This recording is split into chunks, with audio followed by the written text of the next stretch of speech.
La réalité du Saint-Esprit. Le Saint-Esprit de Dieu est peu connu par les chrétiens parce que plusieurs ne l'ont pas encore revêtu et même pour ceux qui l'ont revêtu, il demeure un mystère. La lecture de ce livre vous permettra de le revêtir, de connaître son langage et de découvrir les mystères cachés de sa personne. Pour tout contact, appelez au plus 237 678 78 16 21 plus 237 242 0020 09 et il deviendra pour vous une réalité. La réalité du Saint-Esprit, un livre écrit par le révérend pasteur Caleb Ngwa à Tangana.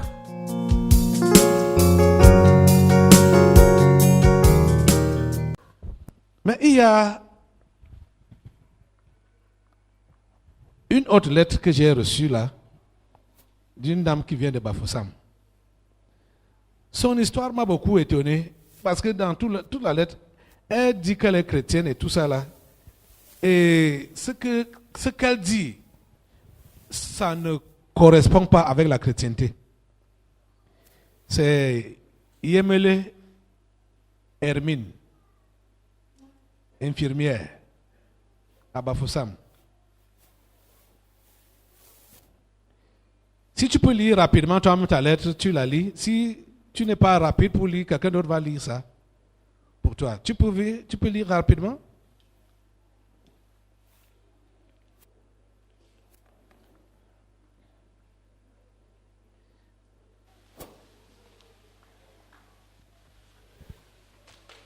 On a commencé avec quelqu'un du tabernacle de la liberté. Maintenant, alors, on va entendre aussi l'histoire de quelqu'un d'autre. Elle dit aussi qu'elle est chrétienne. Hein? Écoutez son histoire. Ô révérend pasteur, très cher révérend, je rends grâce à Dieu de l'opportunité qu'il m'a donnée de pouvoir être parmi vous ce jour. Ayant suivi plusieurs exhortations de la part de Mme Aboya Marguerite, j'ai résolu de me déplacer pour vous rencontrer. Espérant que l'Esprit de Dieu vous utilisera pour m'aider à discerner la volonté de Dieu pour ma vie. En effet, je suis né le 8 juin 1983 à Tchan, de feu Tameko Elias, polygame de 26 femmes, chef de 3e degré et le feu du Camari. À cause des pratiques maléfiques et incestueuses de mon père, ma feu mère a dû quitter le foyer pour sauver nos vies. Mon enfance fut bordée de maladies et plusieurs autres difficultés. En 2005, sous le joug de la maladie, j'ai connu un naturopathe chrétien qui m'a prêché l'évangile et j'ai ouvert mon cœur à Jésus-Christ, qui est entré dans ma vie et m'a délivré de la mort. En quelle année? En 2005. En 2005-2006, j'étais à l'école de formation et j'ai connu Douala Jean Calvin en 2006. Tu as connu? Douala Jean Calvin. Il m'a demandé en mariage, mais ma famille était en rancœur contre les Bouddhas. À cause des sentiments et de la passion, j'ai dû utiliser les services d'une camarade de classe en passant par les marabouts pour obliger ma mère à accepter cette liaison. Alors qu'un an avant, tu avais donné ta vie à Jésus? Ah oui. Vous entendez les histoires? Cela a marché et nous nous sommes mis ensemble en mars 2007. Après, donc les pratiques des marabouts là ont marché. Les pratiques des marabouts ont marché. Oui, pasteur. Et le marabout vous a mis ensemble. À part ces pratiques, vous vous êtes mis ensemble. Ce que j'avais fait... C'est oui ou non? Oui, pasteur, j'ai dit continue oui. la lecture. Ne commente pas. Après quelques mois de fornication, en septembre 2007, je suis allée par affectation à l'hôpital de district de Massanga, où j'ai bossé 3 ans sous le calvaire à cause des menaces et pratiques maléfiques de 3 collègues de service.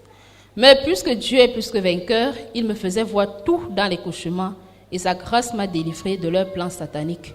Je suis retournée chez mon époux à Bafoussam en octobre 2010.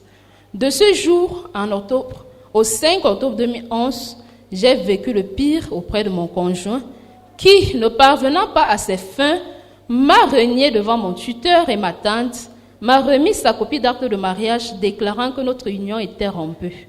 Et depuis le 28 septembre 2011, il m'a ouvertement dit qu'il était serviteur du diable et que mes enfants et moi n'étions que sa marchandise. Toi, tu t'attendais à quoi?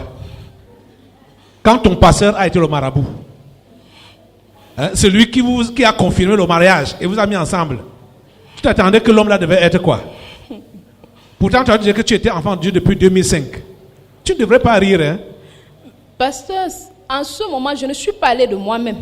Mais puisque ma maman s'opposait au Bouddha, c'est elle que j'ai envoyée. Mais dans mon cœur, je n'étais pas en paix quand j'ai fait ça. Tu dis quoi? Ta maman voulait se marier. Qui devait se marier? Non, toi ou c'est ta moi, maman? mais mon papa était Bouddha. Ma famille maternelle a donc refusé qu'aucun enfant ne peut plus se marier à un Bouddha. Et tu as donc envoyé ta mère consulter un marabout. Oui. Pour toi. Oui, parce qui a consulté le marabout? C'est toi. Et c'est lui qui a donné la confirmation. Et t'a donné son enfant. Hein? Des années après, tu es étonné qu'ils te disent qu'il est serviteur du diable. Vas-y, continue. En date du 5 octobre 2011, sous l'autorisation d'un huissier de justice, j'ai quitté le ménage. Plusieurs fois, il m'a contacté et chacun de ces rapprochements, je vivais des oppressions jusqu'au cambriolage en date du 1er février 2015. Après avoir refusé le 27, 28 et 29 janvier ces propositions de me bâtir une maison au nom des enfants, brûlant de désir de me marier, j'ai eu 5 aventures infructueuses à cause du mensonge, abus et manque de volonté des partenaires de faire la volonté de Dieu. En combien d'années? Combien de temps? En 3 ans. 3 ans. Oui. 5 aventures. Oui. Aïe. Mariage à tout prix. C'était ça. Ouais, je ne sais pas. Je ne sais pas. Là-bas à Bafoussam, tu partais souvent dans les programmes où on donnait les mariages aux gens.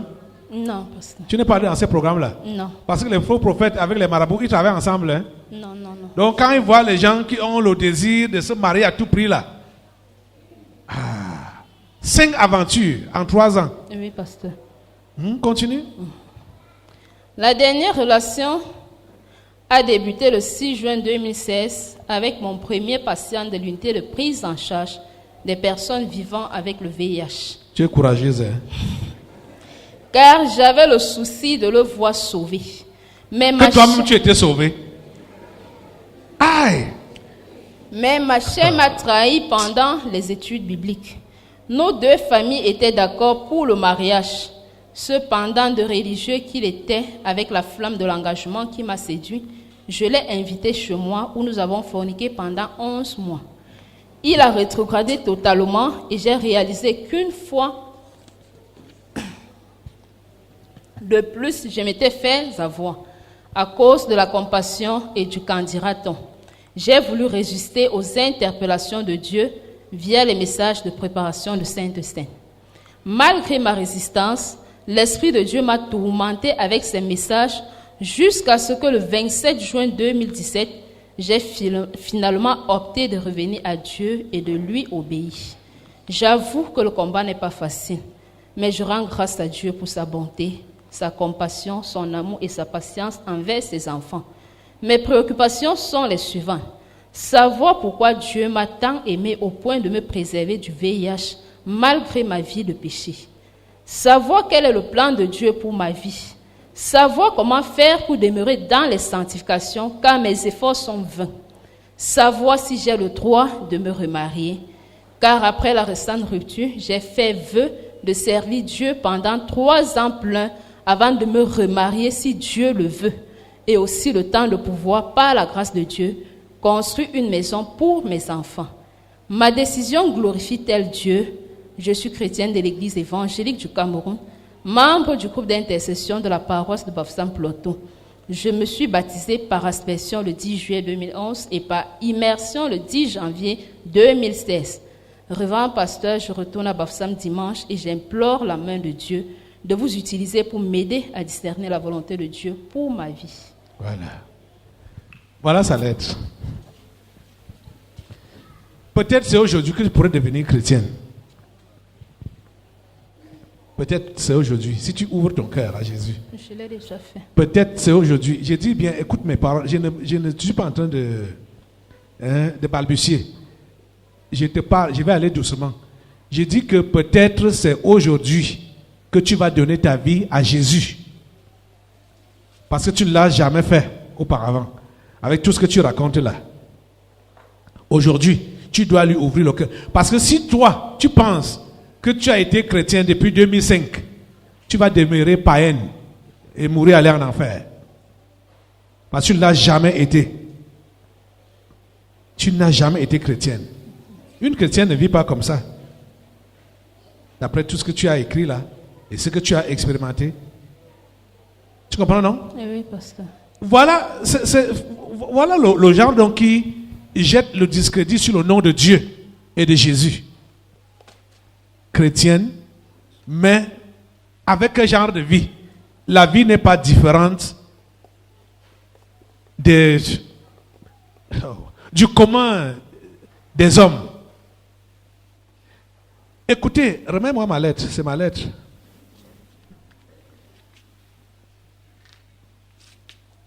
Tu rentres aujourd'hui à Bafoussam. Tu dois rentrer avec Jésus. Amen. Tu comprends ça? Oui, pasteur. Tu dois rentrer avec Jésus. La lettre que tu as écrite et même les questions que tu te poses, toi-même, tu as déjà des solutions par rapport à ça. Oui, pasteur. Hein? Oui, pasteur. Mais tu fais comme si tu veux une confirmation de ce que tu as, ce que tu connais déjà. C'est ça, non? Mon inquiétude. Tu as combien d'enfants? Tu as eu combien d'enfants? J'ai 2 enfants. 2 enfants. Oui, Quel pasteur. sexe? Garçon, masculin. Les 2 garçons. Oui, pasteur. Tu vois, ce que tu as fait pour aller en mariage, ce n'était pas de Dieu. Oui, pasteur. Hein? Oui, pasteur. C'est le marabout qui t'a donné Le mari. le mari. Oui, pasteur. Tu penses qu'un marabout va te donner quel genre de mari? Si ce n'est pas son enfant. Hein? Oui, pasteur. C'est l'histoire qu'on voit ici que union pour le mal. L'union pour le mal. Jusqu'à ce que tu fais le mariage civil avec le gars, vous n'avez pas divorcé officiellement. On l'a fait officiellement. Vous l'avez fait. Oui, Ah, donc quand il t'a remis l'acte de mariage là, Après, je suis allée, 2 ans après, je suis allée introduire le divorce, demander le divorce. Oui, pasteur. et Le tu l'as divorce obtenu. a été prononcé. Ça a été prononcé. Oui, pasteur. Et après le divorce, qui revient toujours, qu'il est revenu. Il m'a contacté. Je ne sais pas comment il a eu mon téléphone, mon numéro de téléphone. Oui, puisque quand je suis quittée de là, j'ai changé mes puces. Et après, il a eu le nouveau numéro. Il m'a appelé au téléphone qu'il veut à tout prix me rencontrer. Il veut prendre soin des enfants. Je lui ai dit que c'était impossible. Qu'est-ce que la justice avait décidé par rapport aux enfants? À la Donc garde des j'avais enfants? la garde des enfants. Et lui n'avait même pas le droit de visite. Oui, sur les enfants, pour les enfants. Oui. Oui. Et maintenant, il t'appelle donc? Qu'il veut prendre soin des enfants et prendre soin de moi. Il souhaiterait même que je retourne. En dehors de moi, il n'y a plus une autre femme qu'il puisse épouser. Ah! Papa et Sama l'a dit, non? Papa et Sama, tu avais raison. Tu vois? Les hommes savent mentir, flatter. Hein? En dehors de toi, il n'y avait plus une autre femme. Qu'il puisse épouser. Oui, je lui ai dit que je n'étais pas la seule femme parce que quand il me demandait de partir de chez lui, il me disait le même jour où je sors de chez lui, il va prendre une autre femme. Je l'empêche de faire sa vie. Oui. Quand je lui ai rappelé tout ça, il me dit non, même s'il y a eu n'importe quoi, on a quand même eu des enfants. Il veut payer un terrain. Je choisis le lieu, soit à Douala ou à Bafoussam. Il me paye un terrain, construit une maison au nom des enfants. Je lui ai répondu, moi je me plais dans la location où je me trouve. 3 jours après, les bandits sont venus et on a pris la totalité de mon salaire. Et nous étions dans un camp. On a traversé le bailleur, mon voisin, et c'est chez moi qu'on est entré. Quand on a pris ça, je l'ai appelé cette nuit. Je lui ai dit merci pour le service que tu as, pour le travail que tu as fait. Tu m'as dit je ne te connaissais pas, mais actuellement je te connais réellement. Mais sache que cela ne doit pas m'empêcher de refuser ta proposition. 1 semaine après, il me rappelle, il me dit ce que je t'ai proposé, je tiens vraiment, parce que je sais que tu prends trop soin des enfants. Et puisqu'on a porté ta bouteille à gaz, on a pris la totalité de ton salaire, tu vis comment? Je lui ai dit, l'autre là ne t'engage pas, ça me regarde avec Dieu. Ne m'appelle plus. Un an après ça, il me rappelle, c'était en décembre 2015, je pense, oui. J'ai des bijoux pour toi. Je vais les expédier, va à l'agence retirer. Moi, je lui ai répondu que ton serpent que tu veux m'envoyer là, je ne prends pas. Quand j'étais chez toi, tu ne prenais pas soin de moi. Ce n'est pas aujourd'hui que tu peux m'aimer au point de me donner des bijoux. L'alliance là était déjà brisée. Voilà ce que je lui ai dit. Il m'a dit non, même après une séparation, on peut rester des amis. J'ai dit non, pas avec toi. Ma vie avec toi n'est plus possible. Et j'ai ton contact, laisse-moi. Si je suis dans le besoin, je vais t'appeler, mais toi ne m'appelle plus. Et j'ai envoyé son numéro dans la liste noire. En 2016, il m'a recontacté. Et avec les frères... Comment il a fait pour avoir... Je ne sais pas comment il avait eu mon numéro. C'est le même numéro, je n'ai plus changé. Parce que j'ai dit, je ne peux pas passer ma vie à changer des numéros de téléphone à cause d'un Donc, malgré que son numéro était dans la liste noire... Il a changé de numéro. Il a utilisé un autre numéro pour m'appeler. Et il me dit, il veut à tout prix prendre soin de ses enfants. Quand je suis allée poser le problème à mes frères avec qui on persévérait, je leur ai dit, voilà ce qui se passe. Ils m'ont dit, non, tu ne peux pas empêcher à un père de prendre soin de ses enfants. Peut-être qu'il l'a changé, on ne sait pas, mais confions à Dieu. Et tu poses le problème à tes parents, à tes tuteurs, s'ils sont d'accord, que la volonté de Dieu se fasse. On a prié et j'ai contacté mon tuteur, je lui ai dit, voilà, tel veut prendre soin des enfants. Moi, je ne suis pas pour. Mais puisque la volonté de Dieu dit que je ne peux pas me séparer les enfants de leur père, c'est vous qui allez juger. Quand j'ai dit ça, le père dit que je ne veux même pas le rencontrer sur mon chemin. En date du 9 janvier 2016, il allait rendre visite à mon papa à Malantoin. Quand il arrive là-bas, le père et la mère l'ont renvoyé avec tous ses présents. Et le père lui a dit, depuis que tu as laissé ma fille au carrefour, pour moi, je considère que tu es mort. Et considère tes enfants également comme des orphelins, parce que quelqu'un d'autre prend soin de ces orphelins. Je n'ai plus besoin de toi et je ne voudrais même plus jamais te croiser sur mon chemin. Et depuis ce jour-là jusqu'à présent, il ne m'a plus appelé.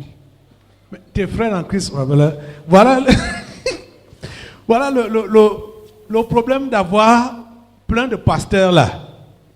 Hein? Il faut réellement des bons guides spirituels. Vous voyez pourquoi on enseigne sur l'importance de l'esprit apostolique, la restauration de l'esprit apostolique. Hein? La Bible dit clairement que si le non-croyant se sépare, qu'il se sépare. Dans le cas où toi, tu étais même chrétien. Mais voilà, c'est lui-même qui a initié le divorce, disant qu'il est serviteur du diable. Oui, hein? Oui, pasteur. Comment toi-même, est-ce que tu as vraiment besoin, c'est toi qui as vécu avec lui et qui a expérimenté tout ça là, est-ce que tu as vraiment besoin d'un tiers pour te demander que est-ce que je dois collaborer avec un tel type? Est-ce que tu en as besoin? Pour le moment... Non. Est-ce que tu en avais vraiment besoin? En ce moment, je ne voulais pas prendre une décision seule. Non. Dis la vérité. Toi, tu as vécu avec l'homme.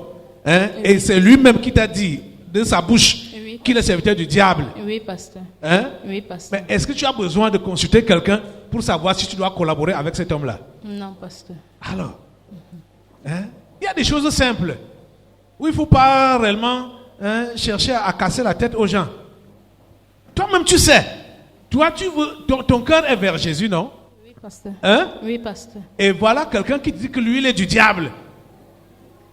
Et il veut que vous restiez amis, machin, tout ça là.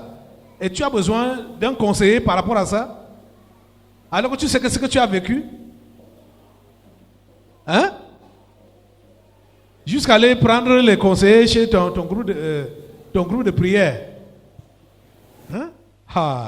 La Bible dit que... La Bible nous enseigne qui est averti qu'il n'y ait pas beaucoup de gens qui enseignent. Vous comprenez ça?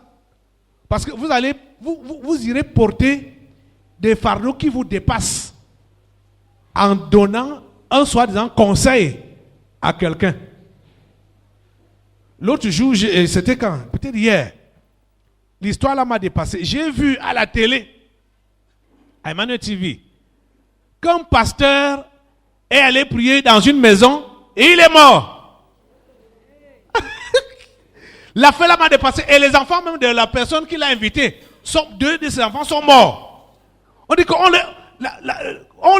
les esprits les ont tués. Le cerveau sortait par les narines et la bouche. On dit fracassé. Quelqu'un a vu ça? C'était une rediffusion. C'est passé hier. J'ai vu ça, je dis, aïe, c'est terrible. Vous voyez, quand vous n'êtes pas appelé à faire quelque chose, abstenez-vous. Quelqu'un vient vous poser un problème, comme le cas de cette dame. Ayez beaucoup de courage pour dire que, pour prétendre que vous donnez un conseil. Les conséquences vont tomber sur vous, hein. Les conséquences vont tomber sur vous. Donc, les choses sont claires en ce qui te concerne. Tu comprends, non? Oui, pasteur. Tu dois seulement donner ta vie à Jésus. Oui, pasteur. En vrai. Oui, pasteur. C'est ce que je veux, c'est la soif de mon cœur. Mais, écoute, avant de dire à Dieu que 3 ans tu vas d'abord le servir avant de savoir si tu dois te remarier. Oui, pasteur. Attends, toi-même avec tout ce que tu as vécu là, n'as-tu pas senti que tu n'es pas faite pour le mariage? Non, dis la vérité. Pourquoi tu secoues la tête seulement? Bon, mon problème, je ne veux pas dire que j'ai compris que je n'étais pas faite pour le mariage. Mais mon inquiétude, c'était parce que l'alliance, le premier mariage, je ne l'ai pas contracté sur une alliance qui glorifiait Dieu. Parce que même si, avec ce que je comprends aujourd'hui et les enseignements que j'ai suivis depuis que je suis à Yaoundé, j'ai compris que je n'étais pas vraiment chrétienne. Mais j'étais, je peux dire, plus religieuse. Mais j'avais tellement une soif de servir Dieu. Et ce qui fait que pendant mes prières, mon désir était d'être avec Dieu. Et même toutes ces fois, si j'ai pris le courage d'écrire, c'est parce que je voulais rompre avec cette vie. Tout mon désir, c'était d'arrêter avec cette vie. Mais je ne parvenais pas de moi-même. Quand je dis Seigneur, j'arrête. Mes 5 relations, les 3 premières n'ont pas fait. La relation qui a la plus durée a fait 1 an. C'est la dernière ici. Les autres partenaires, je n'ai pas fait. C'est peut-être 1 mois et après on se sépare. 1 mois ou 2 semaines, on se sépare. C'est avec celui-ci que je suis allée à 1 an. Mais quand ça ne donnait pas, je disais Seigneur, non, voilà, j'arrête. Et si je fais 1 an, je vais toujours tomber sur quelqu'un et les sentiments vont prendre le dessus parce que je disais non. Si ma mère n'a pas été dans un foyer, moi je ne voudrais pas que mes enfants subissent la même chose. J'ai besoin d'un père, il faut que je rompe cette malédiction sur mes enfants. Voilà ce qui était dans mes pensées. C'est pourquoi j'étais attirée dans le mariage. Oh, wow. C'est pourquoi tu étais attirée dans le mariage.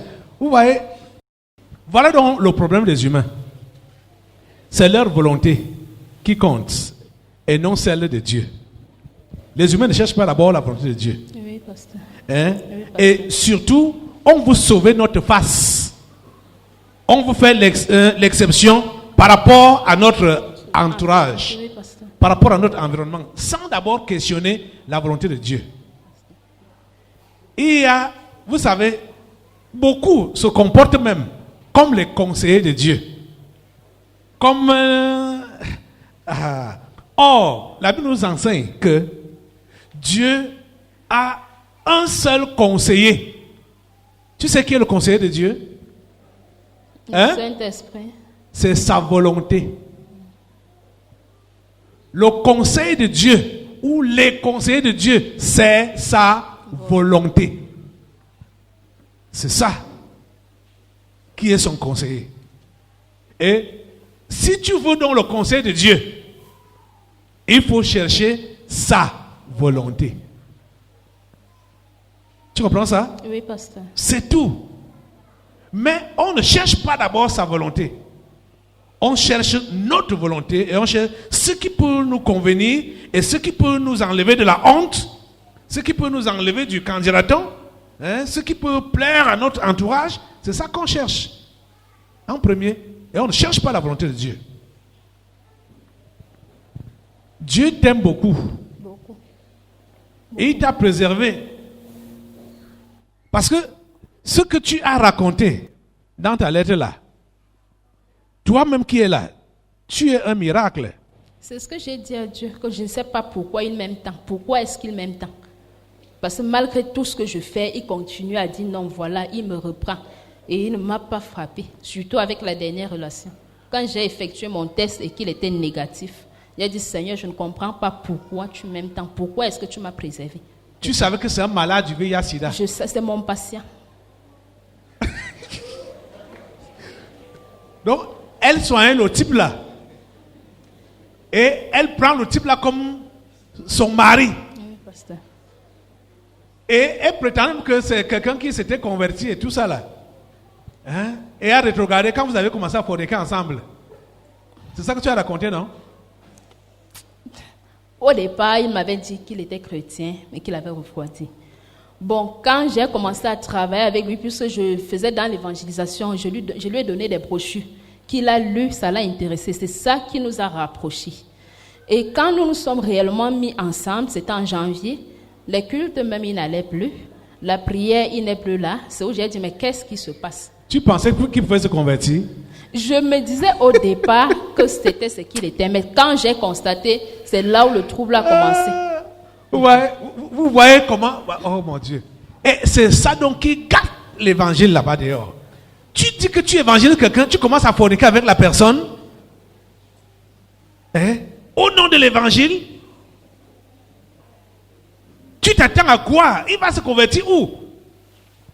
Si l'homme là même meurt là, tu es responsable, hein? Sans se convertir. Tu es responsable de son âme, qui a prétendu lui montrer le chemin de Jésus, et en même temps, tu forniques avec lui. C'est très grave. J'ai dit que c'est maintenant que tu dois te convertir et mettre réellement une croix à ton passé là. Histoire de mariage à tout prix là, mets la croix sur ça. J'ai compris. Tu comprends, non? J'ai compris. Ça dit, quand je lis ton histoire et je te vois, comme tu es même bien potelé là, je vois que s'il y avait une seule servante du Seigneur sur cette terre, du Seigneur, engagée corps, âme et esprit, 100%, même 200%, ça doit être toi. Amen, pasteur. Vraiment, ça doit être toi. Amen. Parce que très peu, d'autres ont seulement soit été injectés, hein, et ont attrapé le sida, involontairement. D'autres même, c'est dans les rêves que les esprits familiers ont dit que même si tu n'as pas quelqu'un de physique là, on te donne le sida. Ils l'auront donné. Mais à toi, dans ta vie charnelle là, du péché, tu as malaxé le sida. Oui, pasteur. Et ça a refusé d'entrer en toi. Oui. Non. Elle a malaxé le sida, ça a refusé. Le sida a dit que je n'entre pas. Oui. Hein? Dieu t'aime beaucoup. Yes. Tu dois lui donner ton cœur entièrement et laisser cette histoire-là que mariage a fait ceci, mariage a fait cela. Tu lui donnes ton cœur et tu le sers. Oui, pasteur. Corps, âme et esprit. Pasteur. Tu comprends, non? Oui, pasteur. C'est vrai qu'il y a une malédiction qui pèse sur votre famille avec tout ce que tu racontes de ton père qu'il a fait là, 26 femmes, inceste. Tu as dit qu'il couchait avec ses filles ou bien? Oui, pasteur, il couchait avec ses filles. Ah. Mais ces 26 femmes ne suffisaient pas? Non.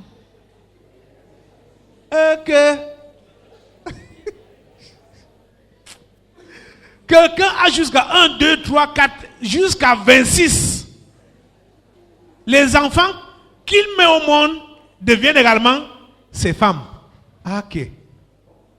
Ou bien, ces femmes-là, c'était ces filles étaient parmi les 26 femmes-là? Non, pasteur. Pour envoyer sa fille en mariage, je ne peux pas dire, je ne l'ai pas connue. Parce que quand il avait régné ma mère, comme j'ai dit, ma maman m'a accouché étant déjà chez eux, mais elle est quittée de là avec la grossesse. Ta grossesse? Oui, pasteur. Uh-huh. Donc moi-même, je ne l'ai pas connu. C'est quand il est mort, ma maman me dit, ton père est mort, on va enterrer. Est-ce que j'ai un père? Elle me dit, oui, tu as un père. Nous sommes allés enterrer et nous sommes rentrés. Même le corps, je n'avais pas vu. C'est ma maman qui nous relatait même, et aussi les membres de la famille aujourd'hui, qui sont là, qui nous disent ce que le père faisait. Pour envoyer sa fille en mariage, il fallait d'abord qu'il couche avec elle. Et si tu ne couches pas avec lui, avec lui tu pars, tu n'accouches pas. Jusqu'à ce que tu rentres faire ça. Aïe. C'est un esprit. Ça, c'est les esprits de Genèse 6. Donc c'était ça. C'est les esprits de Genèse 6. Les amis, depuis que nous sommes en train de découvrir ces choses, par les délivrances et les enseignements ici, là, j'ai compris que le monde-ci est plus habité des esprits que des humains. C'est-à-dire les gens qui ont les corps comme toi et moi, hein, vous les voyez comme ça, ce n'est pas... Tout le monde n'est pas humain. Tout le monde n'est pas humain. Parce que le genre ici, voilà 26 femmes. Et toutes les filles doivent coucher, ces filles doivent coucher avec lui avant d'aller en mariage. C'est quoi? La transmission de l'héritage. Vous voyez, non? Et il a eu combien d'enfants? Ta mère t'a dit à peu près combien d'enfants il a eu? Bon, d'après ce que la famille m'a dit, c'était qu'on avait enfants et petits-enfants, 300 quand il mourait. Parce qu'il a eu des enfants dehors. Enfants et petits-enfants. Imaginez donc combien d'esprits, combien de démons il y a dedans là. Imaginez un peu. Mais ça ne vous fait rien de voir que les gens sont tellement mauvais, les mauvaises choses se multiplient. Ça ne vous dit rien? Les vrais humains sont peu sur cette terre. Et son histoire ne s'est pas arrêtée seulement à lui, parce que même celui qui l'a hérité, c'est un procureur. Il est ici à Yaoundé et il continue à faire le même travail sur ses soeurs, sur nos soeurs. Écoute, c'est un héritage, non? Oui, pasteur. C'est un héritage. Ce n'est pas des humains. C'est un héritage. Et vous voyez donc que ceux qui vont vivre les persécutions, les conséquences comme ça, c'est ton genre. Parce que toi, tu es un accident dans ce genre de famille-là. Tu es un accident. Et c'est pourquoi ils ont donc décidé de te foirer la vie pour que tu descendes aussi. Okay. Pour que tu meurs et tu ailles en enfer. Avec cette vie de désordre-là. Tu vois qu'on te fait croire que tu es croyante en 2005. Oh, tu vis quel genre de vie? Juste un an après, c'est un marabout qui te lie à ton mari. Pour donner quoi? Dieu m'a permis que l'homme là ouvre la bouche des années après pour dire que moi je suis le diable. Je n'ai rien à faire avec toi. Tu vois, non? Oui, pasteur. Parce que, écoutez, si vous connaissez des troubles, des tribulations, des persécutions, que vous-même vous restez comme ça, vous dites, mais qu'est-ce qui se passe? Je vais où? Je suis où? Qu'est-ce qui m'arrive? Comprenez que vous êtes l'élu de Dieu dans cette famille-là. Et les choses qui t'arrivent là, Dieu permet ça pour t'attirer vers lui. Amen. Vous voyez?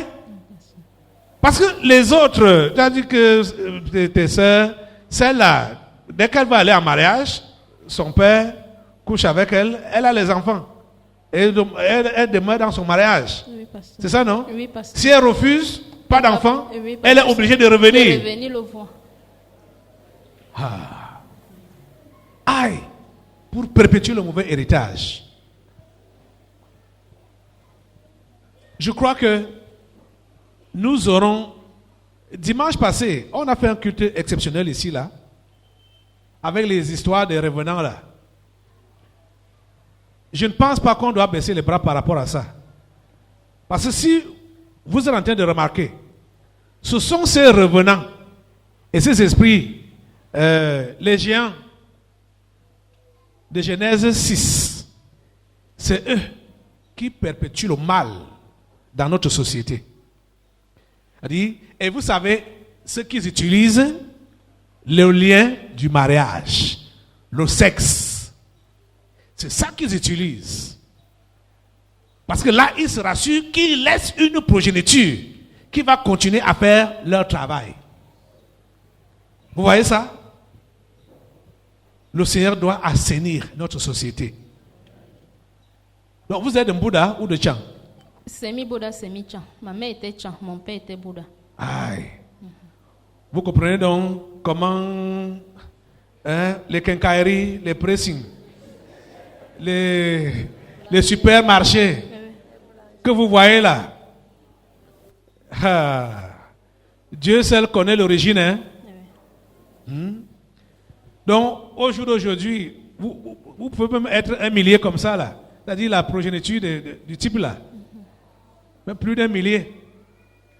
Vous voyez? Oui, pasteur. Il dépasse un village, hein, presque une petite ville. Et il n'est pas le seul. Hein. Ils sont nombreux comme ça qui ont fait ce genre de choses.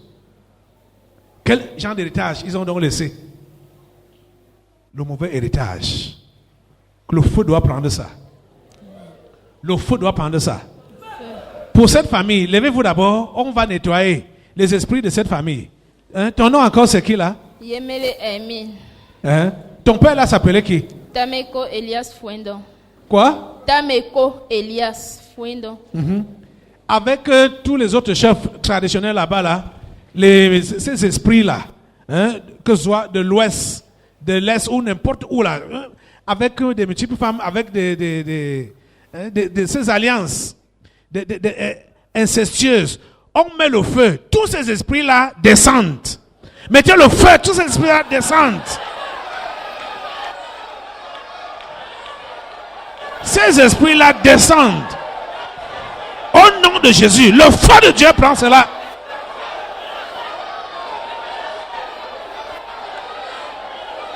Le feu de Dieu prend cela. Le feu de Dieu prend cela.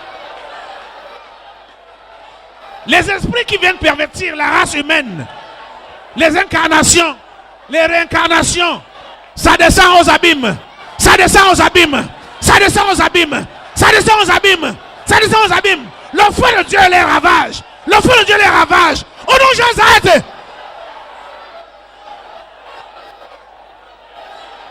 Envoyez le feu, envoyez le feu. Nettoyez l'Ouest Cameroun. Nettoyez l'Ouest Cameroun. Nettoyez l'Est. Nettoyez le centre. Nettoyez toutes les régions de ce pays. Par le feu de ces esprits maléfiques. De ces esprits des abîmes. Au nom de Jésus, arrête. Ça prend le feu, ça prend le feu, ça prend le feu. Au nom puissant de Jésus, ça prend le feu. Le feu de Dieu nettoie. Le feu de Dieu nettoie. Le feu de Dieu nettoie. Le feu de Dieu nettoie. Le feu de Dieu nettoie. Au nom de Jésus, arrête.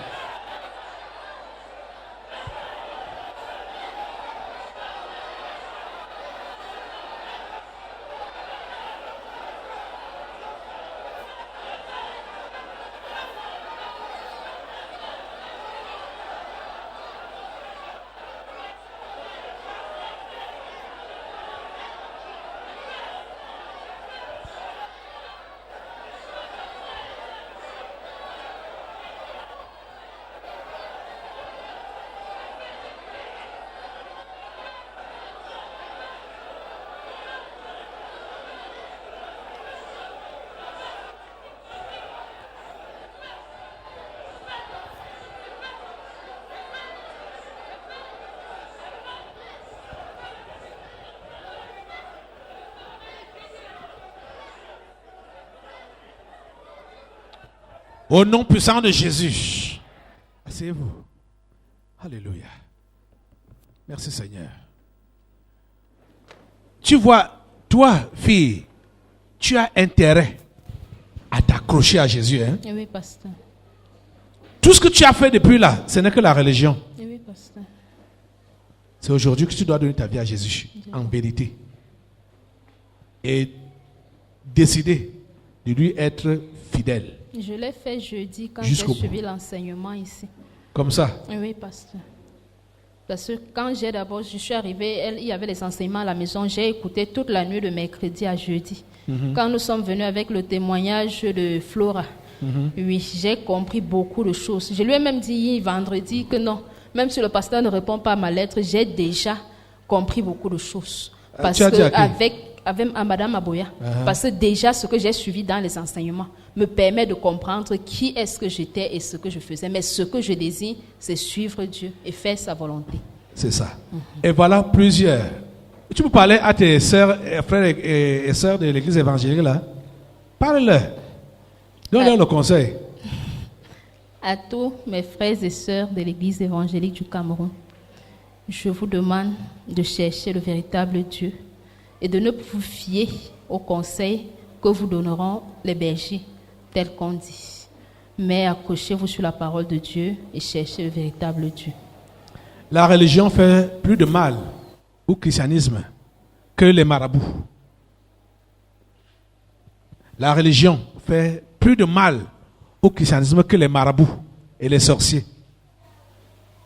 Parce que la religion te fait égarer et te trompe que tu es sur le bon chemin. Alors que tu es perdu.